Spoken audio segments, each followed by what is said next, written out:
Okay, this week in lab we are doing a Diels Alder reaction, and if you recall, a Diels Alder uses a diene, and we react that with a dienophile. We need 4 pi electrons plus 2 pi electrons for these to work. We are simply moving electrons around in a cyclic array. So I'm just doing the simplest Diels Alder here, simplest diene and dienophile. We'll look at the actual one we're going to do this week here in just a moment. Now, we always, with the Diels Alder, we always make a 6-membered ring with a new double bond. Now you just have to put the rest of the stuff on there if you have other substituents and things. What I did not discuss in lecture, I saved it for the lab, is that all Diels Alder reactions are reversible. So this can break apart and go back to the starting materials. Now, how do we get this to go forward? The trick that we play on it is that we choose a solvent which the product will precipitate in. We want a solvent that the starting materials are soluble in and a solvent that the product is not. So the solvent will precipitate out and then it can't reverse. You got to be in solution to react. So we're going to choose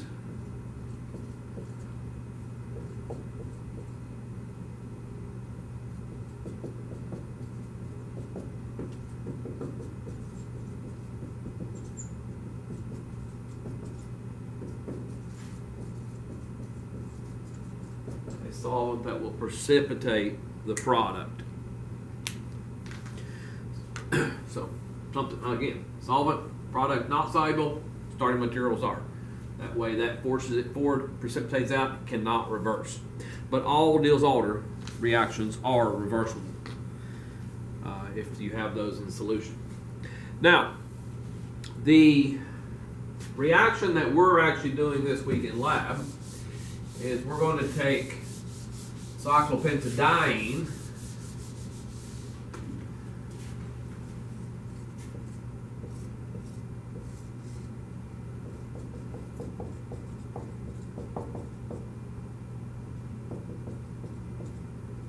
and we're going to react that with maleic anhydride.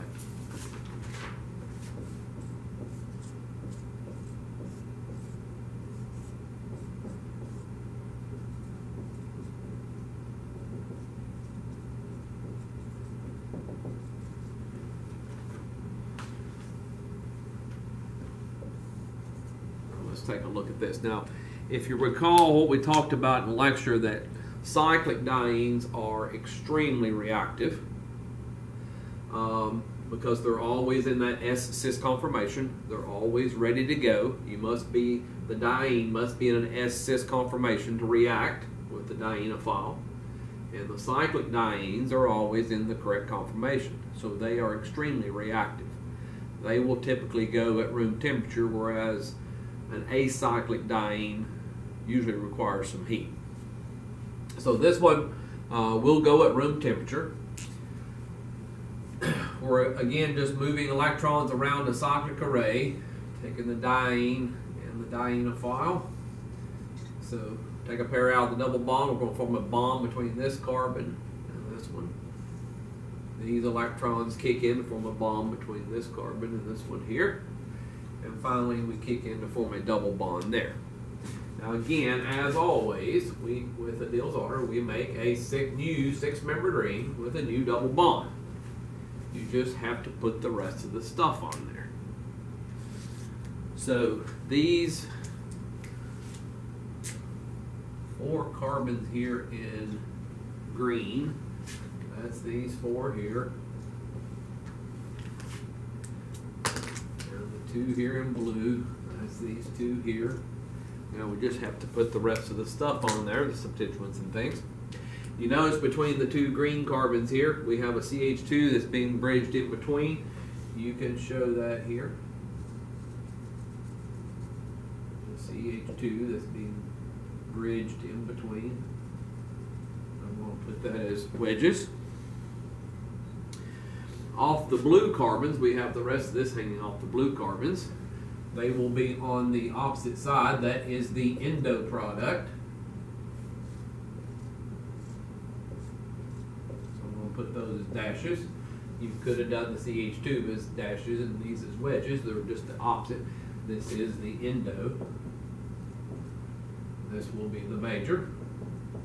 So that's our top view. If you want to look at it from the side, this is what it looks like from the side.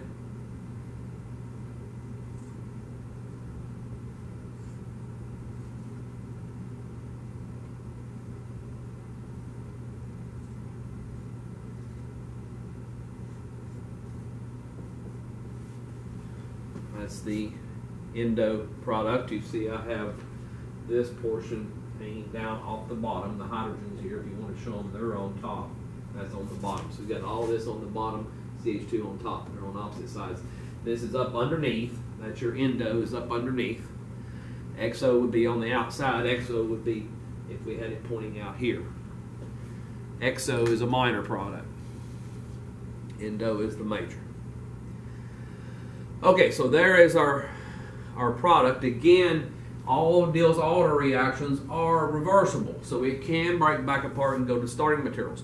But again, we play that trick. We choose a solvent that will dissolve the starting materials, but not the product, so that the product precipitates out, and then it cannot reverse. And so that's what we will be doing in our lab today, this week. Now, the cyclopentadiene, I talked about how reactive it is. It will react at room temperature. We also talked about in lecture if it can't find something to react with, that it will react with itself. And I showed that in lecture. Well, it is so reactive that you cannot buy cyclopentadiene because it quickly reacts with itself. So what we're going to have to actually make it, and then quickly, once we have it made, then we will react it quickly with the maleic anhydride. So to make it, remember that all Diels Alder reactions are reversible. So we are going to start with dicyclopentadiene.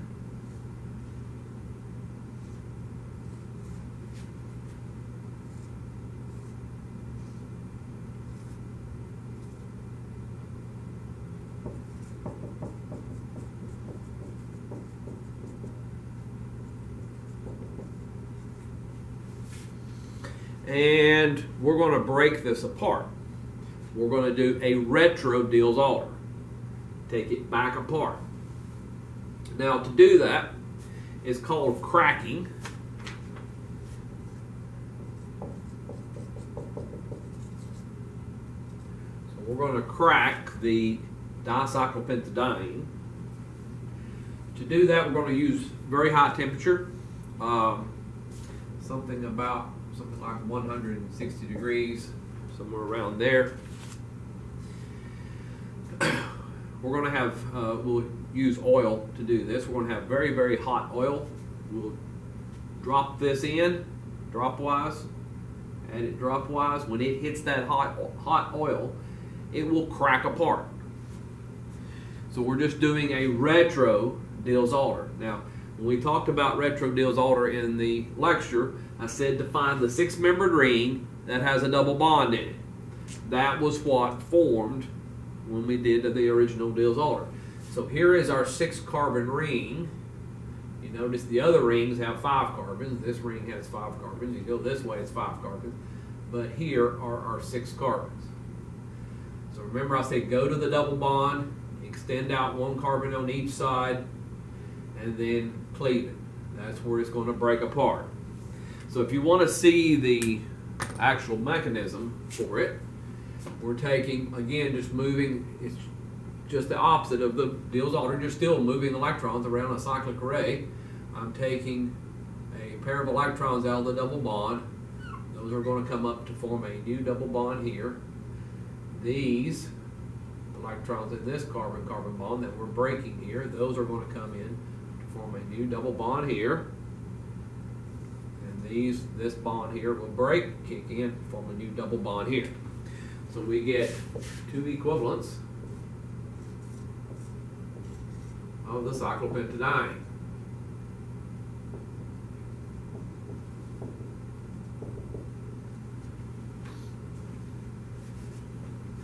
This bottom part here became one. We made a new double bond right there, cleaved that. So there's one of them, and then this top part became one as well. Now at room temperature, this will go back. Remember, all Diels Alder are reversible. So even though I cracked it at room temperature, they will react. We'll do a Diels Alder and come right back to the dicyclopentadiene.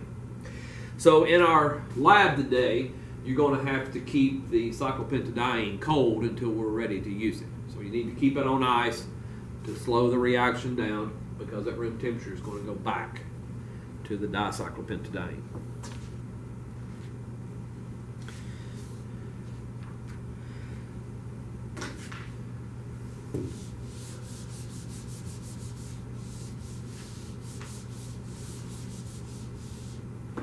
Now, one last thing I want to talk about with reactions is we are using an anhydride this week. We haven't talked about anhydrides in lecture yet, but the general formula for an anhydride, it's an oxygen sandwiched between two carbonyl groups. That's an anhydride. This is an anhydride group. You have an oxygen sandwiched directly between two carbonyls. Now, anhydrides, they're pretty reactive on their own. We're not actually reacting the anhydride. We're using the alkene off of the maleic anhydride. So again, we're using maleic anhydride. So we're not doing anything with the anhydride portion. This is our maleic anhydride. We're not doing anything with the anhydride part. We're reacting the alkene as a dienophile with our diene. But one thing I want to talk about with the anhydrides, you need to avoid water.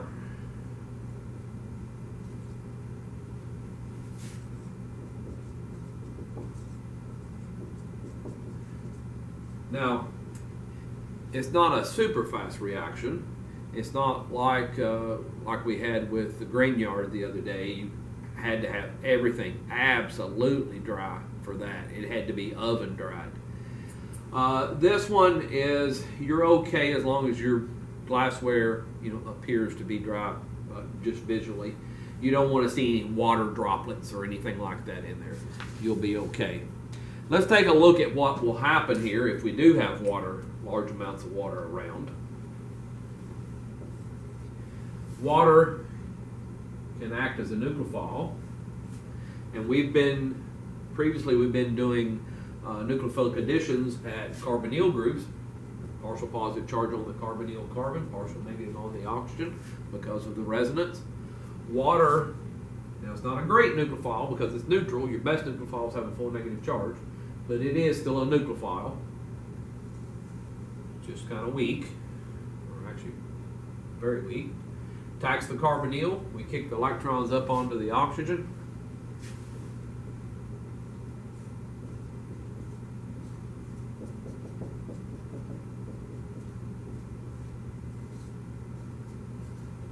Anytime we kick electrons up onto the oxygen, we need to look and see, can those electrons kick back in and reform the carbonyl if we have a leaving group?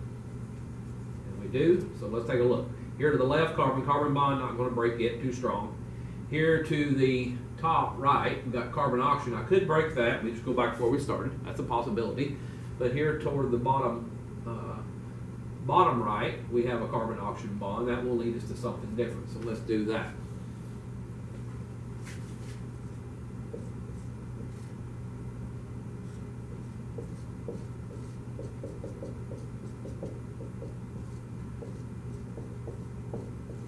Now we have one oxygen with a full negative charge. We've got one with a full plus charge. The one with the negative charge is going to reach over and grab a proton off of that one with the plus charge.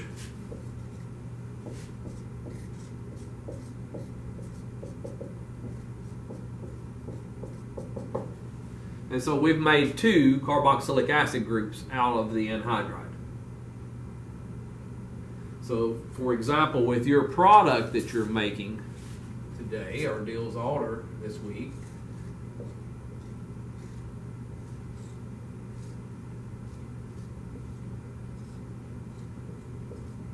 this is the product that we want to make. But if you have water around, then the anhydride is going to work just like this, and we wind up with 2 carboxylic acid groups there instead of the anhydride. And that's not what we want. We want the anhydride there. So you need to make certain you avoid any water with the anhydrides. They will react with the water. So this is a very similar reaction to what we've already done. We just had not done a hydride yet. We will in lecture a little bit later. I think that's chapter 16, I believe. Okay, let's take a little short look at our actual procedure. I'll run through it kind of quickly here. So for the cracking of the dicyclopentadiene, here for part 1 of your procedure, I've got part 1, part 2. Part 1 is cracking the dicyclopentadiene. Part 2 is the actual Diels Alder. The Diels Alder part is extremely fast. It's a very fast reaction. The cracking is going to take us a little while. So the cracking of the dicyclopentadiene, we're going to take our short-necked round-bottom flask. Get the short one. Maybe I'll make it a little shorter. Get your short neck. Use your black Viton connector. Make certain you get the black one because we're going to be heating this very hot today, this week. On top of that, you're going to take the little sidearm distillation head that you have that's in your kit. There's one that's got a little sidearm on it. Looks like that. You know, we've got 2 distillation heads. You've got one that's got a big arm on it, and you got one that's got a little tiny sidearm. That's the one you want right here. Make certain that arm is pointing upward. And you're going to put a septum on the end of that. That's your little white rubber things in your kit.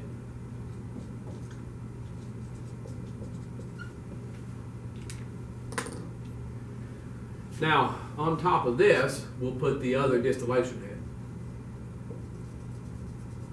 So, now you've used your black Viton connector. You can use the little tan latex one that's in your kit at this point. We're up high enough off the heat.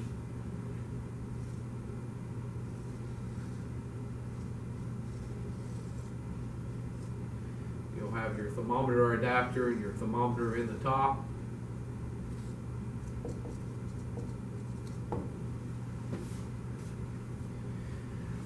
So we're going to collect this into a vial, and you'll have that in an ice bath. This will all be heated in our sand bath. That round bottom flask, you have filled that half full of mineral oil.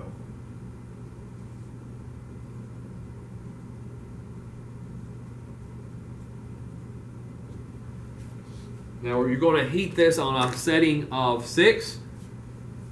So that's a very high setting. Make certain that the thermometer cord, the cord coming off that thermometer, doesn't touch the sand bath. On a setting of 6, this is so hot it will melt those cords on our digital thermometers. So make certain the cord does not touch the sand bath. Now, you may want to get your sand bath turned on when you first get in the lab. It'll take a while for those to heat up hot enough. And we've got to have that mineral oil very, very hot in order to crack the dicyclopentadiene. It's that shock. We're going to be adding the dicyclopentadiene in, and when it hits that very, very hot oil, it's that shock of that hitting that very high temperature that breaks it apart. If you don't have the mineral oil very, very hot and you add the cyclopentadiene, all it's going to do is just distill. You will distill out dicyclopentadiene. It didn't get to crack. It needs to hit that very, very hot oil and just kind of shock it into cracking. Now, how do you know whether the oil is hot enough?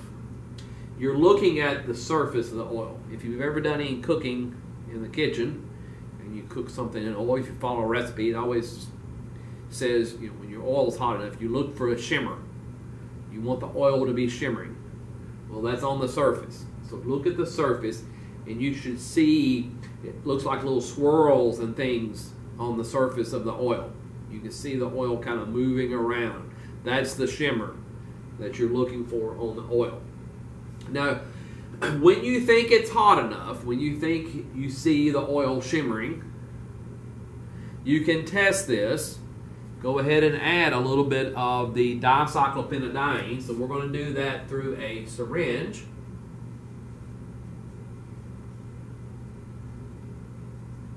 There's our syringe. We're going to inject through the septum. That needle should be long enough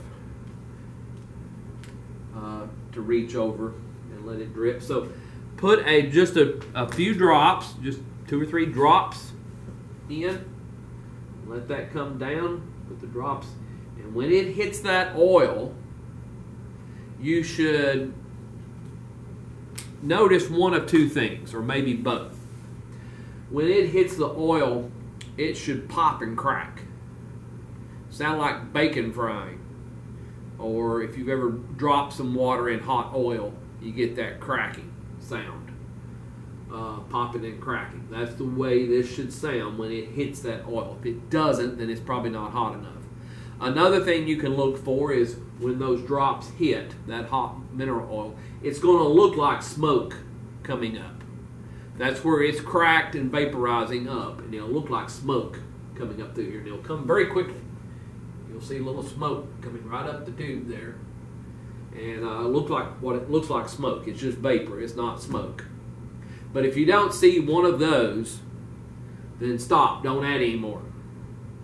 Give it some time to heat up a little hotter, and then try it again before you start adding any more.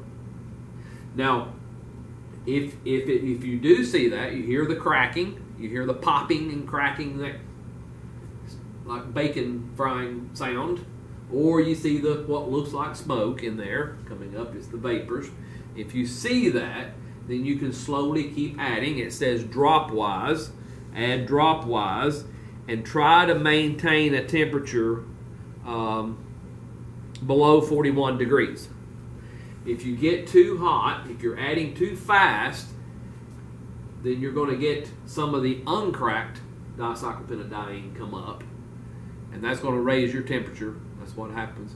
So make certain you keep your temperature below 41, and you can control that by how fast you add this. The faster you add, the higher that temperature is going to go. So slow down. If the temperature gets too close to 41, slow down on adding the drops. Now you want to collect, we need, how much? You need at least 0.2 mils that you collect here. So it says to inject 0.6 in with the syringe. So we're injecting 0.6 mils of dicyclopentadiene, cracking that, and you want to collect at least 0.2 here. If you don't think you've collected 0.2, you can always add more dicyclopentadiene, crack some more. Although the procedure said 0.6, well, you can put more in than 0.6. You just have to make certain that you have collected 0.2 of the cyclopentadiene, because that's what we're using in the second part. Now, your cyclopentadiene here in the vial, take a look at that. Keep it in the ice bath as much as possible. This whole distillation process, cracking and distilling that out, should take about, once your oil's hot, it should take about 10 minutes.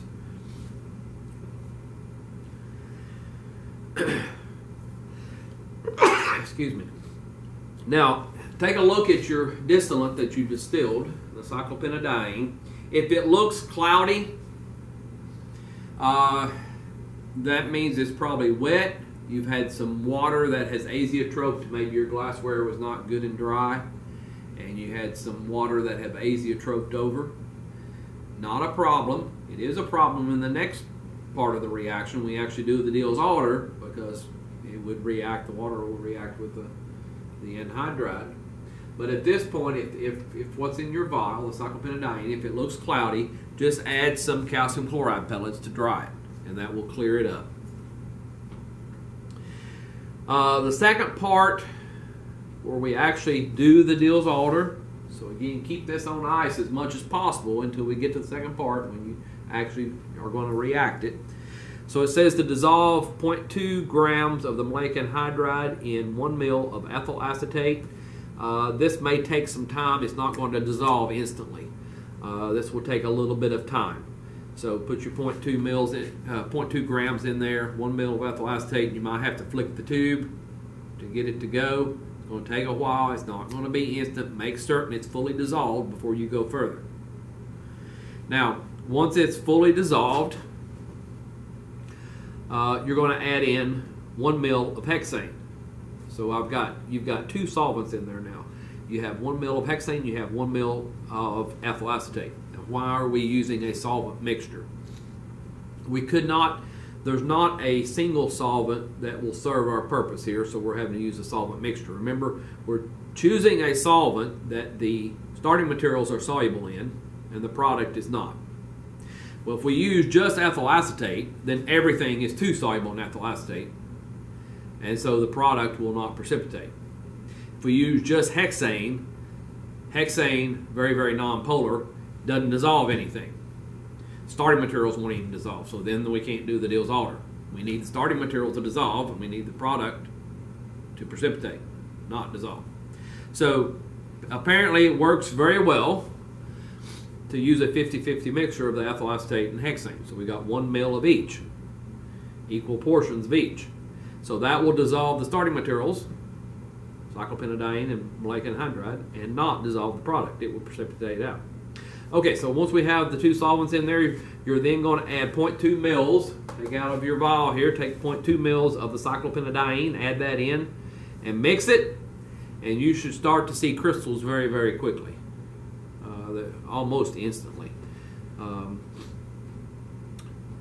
Depends on your reaction tube.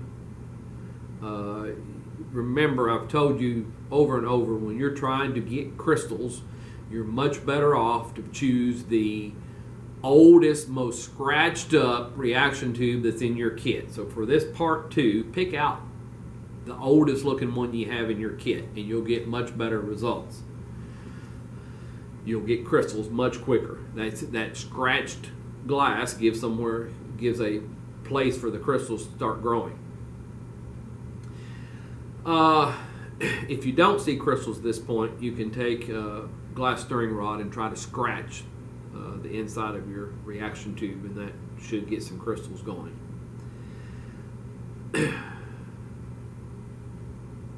Now, if your crystals that you form look really, really small, you can recrystallize. You can heat this on your sand bath till the crystal dissolve back into solution, and then let it cool slowly, and you should get some bigger crystals. You may have pretty good sized crystals to start with. If they look pretty large to start with, you can just skip on down to step 6 and cool it in an ice bath and collect the crystals on a Hirsch funnel. But if they're really small, they may go through your Hirsch funnel. So if they look small, go ahead and recrystallize. Just heat up the solution that you have. The crystals will dissolve back, and then let it cool slowly. You're going to take and wash those crystals with some cold Lagroin. That's just another solvent. It's a cheaper version of hexane. It's a non-polar solvent. It's just a cheaper solvent. You're going to wash it to help get rid of any. So the purpose there of washing with the cold Lagroin is to get rid of any unreacted starting materials, to try to wash any of that off. Let it sit on your Hirsch funnel for at least 10 minutes to get fully dry. You'll weigh your crystals, calculate a % yield, get a melting point, And I also want you to get an IR. It doesn't say it on the procedure, but I want you to get an IR spectra as well. Okay, so that's our lab for this week. Pretty short lab, shouldn't take that long. The longest part is cracking that diacylphenadiene. The Diels Alder itself is very fast.